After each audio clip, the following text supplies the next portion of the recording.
Europe 1, la France bouge.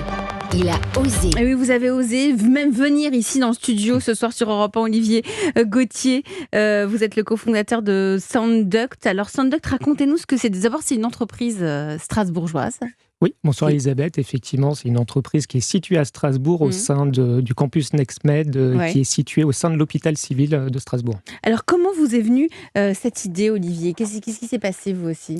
Alors, comme souvent dans les innovations technologiques de rupture, c'est venu d'un besoin personnel, en l'occurrence là d'un double besoin familial entre mon associé et moi, puisque son papa est totalement sourd d'une oreille et atteint d'une surdité profonde sur l'autre, et mon beau-père également était atteint de surdité profonde, et dans leurs deux cas de figure. Lié à l'âge ou lié ou comme ça ? Alors, mon beau-père, c'était d'abord lié à l'âge, effectivement, et après, ça avait dérivé avec d'autres pathologies, mais son papa, lui, avait subi une opération chirurgicale il y a plusieurs décennies qui s'était mal passée, et avait notamment une destruction partielle de son audition sur les deux oreilles. Alors vous, à l'origine, Olivier, vous ne venez pas du milieu médical, puisque vous avez passé les 15 premières années de votre vie professionnelle dans la finance. Ça vous fait écho, je pense, à Arthur Avis, c'est le même cas. Exactement. Vous aussi, dans la finance. Donc, quand vous êtes dans la finance, vous avez rencontré celui qui est devenu votre associé. Et exactement, en fait, il était mon client dans ma vie précédente, et puis il me parlait de la problématique de son papa, et il avait commencé à itérer de son côté de façon empirique sur un dispositif différenciant. C'est là que je lui ai dit, écoute, ton papa, c'est pas le seul à être concerné, mon beau-père également, et puis c'est comme ça qu'est parti le projet. Et de fil en aiguille, quand on a commencé à avoir de très bons résultats sur nos premiers démonstrateurs scientifiques. Alors racontez-nous pour qu'on comprenne tous. Donc c'est un appareil auditif apparemment révolutionnaire parce qu'il fonctionne grâce à la conduction osseuse. Alors qu'est-ce que c'est que ça ? Alors c'est un changement de paradigme. Habituellement, on entend par le conduit auditif, par les oreilles. C'est ce qu'on appelle la conduction aérienne, parce que le son est transmis dans l'air.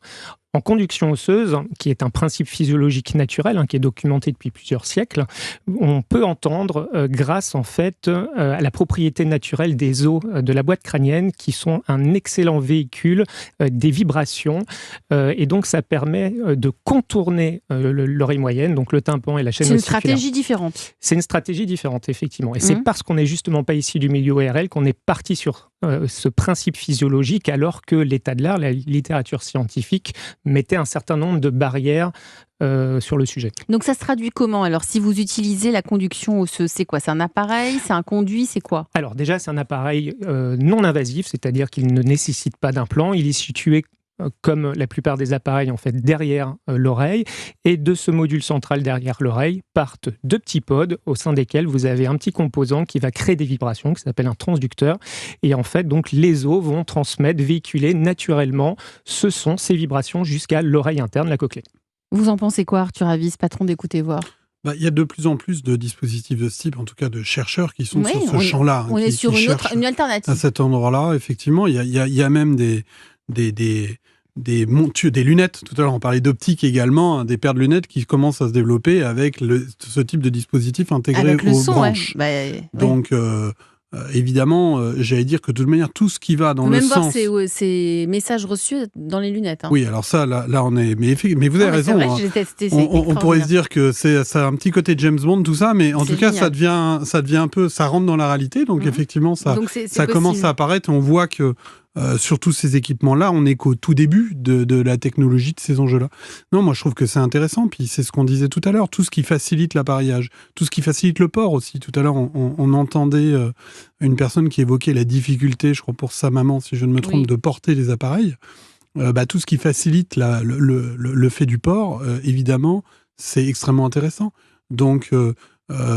je parle dans les branches d'optique parce qu'évidemment, porter des lunettes, c'est facile, mais évidemment, moins c'est invasif, plus c'est intéressant. Et là, c'est pas du tout invasif, alors, Olivier Gauthier ? C'est pas du tout invasif, ce qui nous permettra notamment de substituer une part non négligeable des implants à ancrage osseux ou des implants d'oreille moyenne. Mais pas seulement. Les implants, c'est pas pour tout le monde. On est sur... Non, on est effectivement... Vous ne proposez pas d'implants chez Écoutez Voir, par exemple. Non, on n'est pas là-dessus. Non. Olivier Gauthier. Il sait pas. Non, mais allez-y. Mais on ne pourra pas seulement substituer des implants, mais on pourra également adresser la plupart des patients, y compris des patients presbyacousiques, vieillissement cellulaire. Historiquement, la conduction osseuse est réputée être inefficace sur ce type de patients et on a démontré en essai clinique que nous avons réalisé l'été dernier. Le rapport clinique vient d'être rédigé, on va pouvoir le publier, que nous sommes également efficaces sur ce type de patients. Donc l'idée, c'est de pouvoir commercialiser ce dispositif d'ici un an maximum ? Alors, si vous me posez la question pour les États-Unis, je vais vous dire oui. Effectivement, nous devrions être en mesure d'ici 12 à 15 mois de pouvoir sortir aux États-Unis. En France, plus particulièrement, ça sera un petit peu plus long puisque les procédures sont plus longues et derrière, il y a également aussi des enjeux de remboursement sécurité sociale et donc des formalités complémentaires. Jérôme Giacomoni. C'est déjà extraordinaire que vous en soyez là, parce que ça veut dire que vous êtes au niveau de la commercialisation. Donc ça veut dire que le produit est abouti, que vous avez déjà tout conçu et qu'après vous avez un problème réglementaire. Donc bravo, c'est extraordinaire. Si on est sur une autre solution. En combien de temps vous avez mis cette innovation ? On avait fait 3-4 ans de recherche privée de notre côté qui avait abouti à la création de la société il y a un petit peu moins de 4 ans et donc on aura véritablement développé le projet en 3 ans et demi, 4 ans. Je trouve ça rapide pour un sujet aussi compliqué. Ouais, c'est vrai. Romaric de France, vous connaissiez cette technique ? Alors je ne connaissais pas. Zenilab. Mais je trouve ça super qu'on puisse aller explorer des nouveaux moyens de capter le son. Parce que souvent on parle de l'émission du son, on change l'émission du son. Mais là vous parlez de la réception. Et ça je trouve ça génial. Parce Il prend le problème à l'inverse finalement. Ouais. C'est original. Jérôme Giacomoni ? Moi, je pense qu'il faut que vous fassiez un test. Vous prenez un de vos patients avec votre casque et puis vous pouvez mesurer à quel point ça a marché avant-après. Mais j'y pensais pendant que vous expliquiez. Je me suis dit, mais finalement, nous, on diffuse, mais vous avez un nouveau moyen de réception. On pourrait imaginer qu'en fait, notre émission sonore passe par votre transducteur qui fait que il y aurait des études très intéressantes, je pense, à faire. C'est ça. Sur le côté stéréo. Comme on distribue en plus et qu'on teste, c'est parfait. On trouver le moyen de pouvoir travailler ensemble. On va faire une raclette tous les trois. Cluster audition. Tant que c'est audition, ça va. Et pas les épidémies.